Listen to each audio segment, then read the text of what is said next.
नमस्कार मित्रांनो, स्वागत आहे तुमचं आपल्या यूट्यूब चॅनलवर जीवन अमृत योग बाय डॉक्टर व्ही नचिकेत. मागच्या सत्रामध्ये आपण आरोग्य हाच खरा दागिना याबाबत माहिती घेतलेली आहे. आज आपण आसनांविषयी भाष्य करणार आहोत. आसनांचे होणारे फायदे प्रामुख्याने मी या ठिकाणी आज आपल्याला सांगणार आहे. आसन करत असताना जे होणारे फायदे आहेत ते प्रामुख्याने आपल्याला कशा प्रकारे होतात, आंतरिक आणि बाह्य स्वरूपात सुद्धा.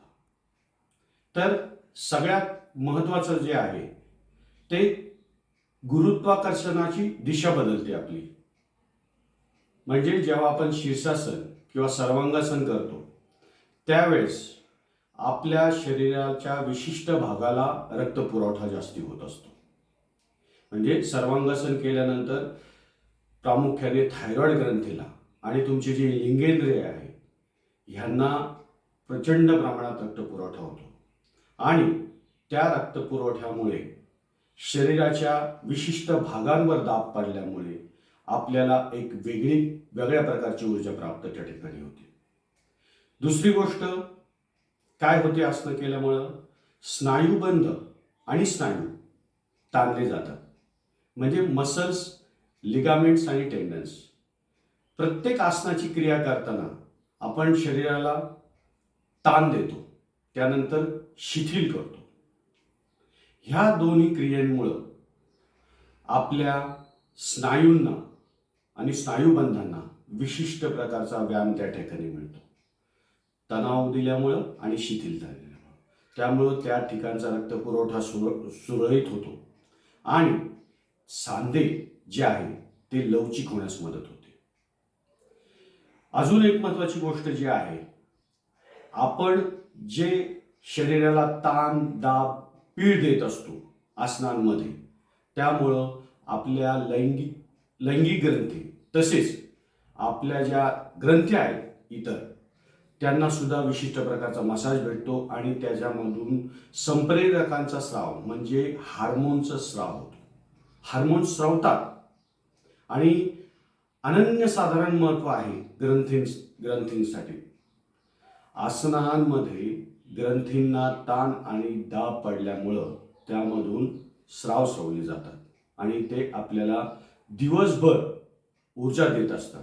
तसेच आपले जे छोटे छोटे मायनर प्रॉब्लेम्स आहेत, काही आजार आहेत, ते सुद्धा बरं करण्याचं काम या ठिकाणी ग्रंथींमार्फत होतं. इतकं महत्त्वाचं कार्य त्या ठिकाणी ग्रंथींचं आपल्या शरीरासाठी आहे. अजून एक महत्त्वाची गोष्ट आहे की आसनं केल्यामुळं, विशेष करून प्राणायाम केल्यामुळं, आपण प्राणायामात काय करतो, संथ श्वसन घेतो, दीर्घ श्वास घेतो, संथ सावकाशाने दीर्घ श्वास घेतो.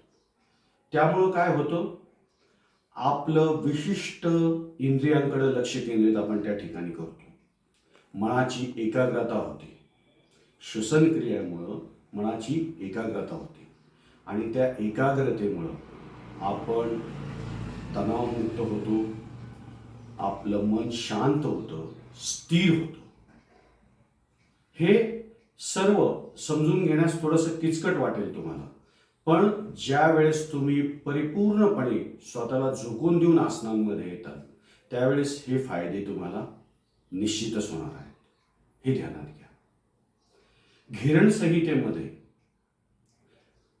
गुरुवर्य घेरण मुनींनी अतिशय सुंदर प्रकारे त्या ठिकाणी श्लोक सांगितलेला आहे.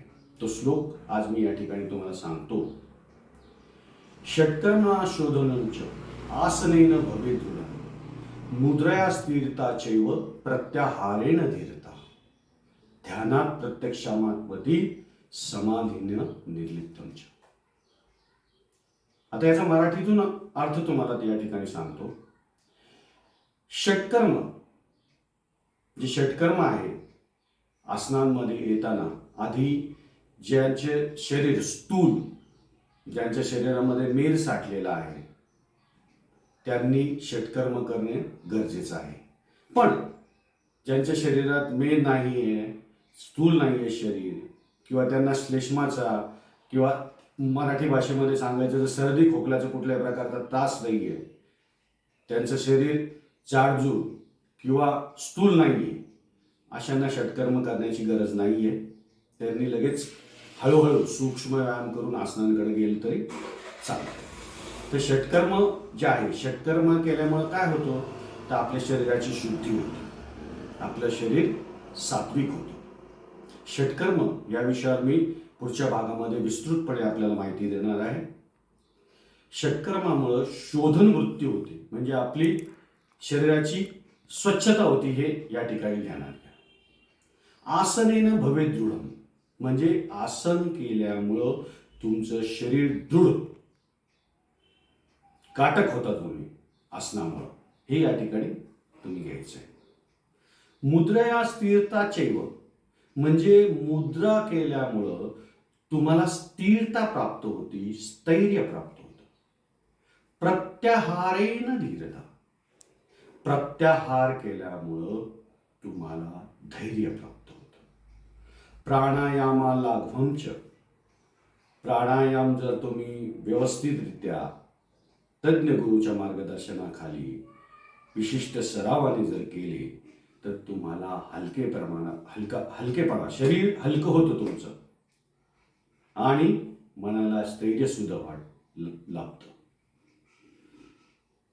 प्राणायामा लागवंच ध्यानात प्रत्यक्षमात्मती, म्हणजे ध्यान जर तुम्ही व्यवस्थित केलं तर तुमच्या जीवनाकडे प्रत्यक्षपणे बघायचा दृष्टिकोन सुद्धा बदलतो आणि तुम्ही जे इच्छिलेल्या गोष्टी आहेत त्या सुद्धा प्रत्यक्षात येण्यास मदत होता. बघा का, ध्यानात घ्या. ध्यान अतिशय व्यवस्थित आहे, पण ध्यान ही 7वी पायरी ध्यानात घ्या. ध्यानात येण्यासाठी या सर्व टप्पे आपल्याला व्यवस्थितपणे पार पाडले पाहिजे. समाधीन निर्लिप्तंच मुक्तिरेव न संशय, म्हणजे समाधीमुळं तुमचा निर्लिप्तपणा येतो, तुमच्या मनामध्ये, तुमच्यामध्ये निर्लिप्तपणा येतो आणि निसंशयपणे तुम्हाला मुक्ती प्राप्त होते.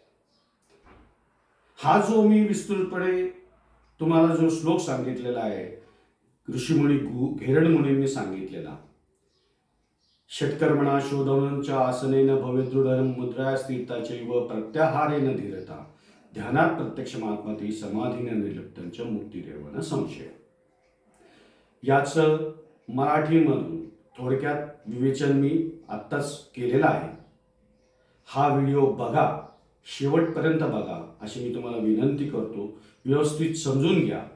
काही शंका असतील तर कृपया कॉमेंट करा आणि अद्याप पाहतो जर आपला चॅनल आपण सबस्क्राईब केला नसेल तर मी आपल्याला विनंती करतो की जीवनामृत योग बाय डॉक्टर व्ही नचिकेत या चॅनलला सबस्क्राईब करा. आवडला तर निश्चितच आपल्या कमेंट्सचं मी स्वागत या ठिकाणी करेल. पुन्हा एकदा आजच्या दिवशी मी सर्वांना नमन करतो आणि हा व्हिडिओ संपवतो. पुढच्या वेळेस नवीन सदात नवीन काहीतरी घेऊन येईल. ओम साईराम.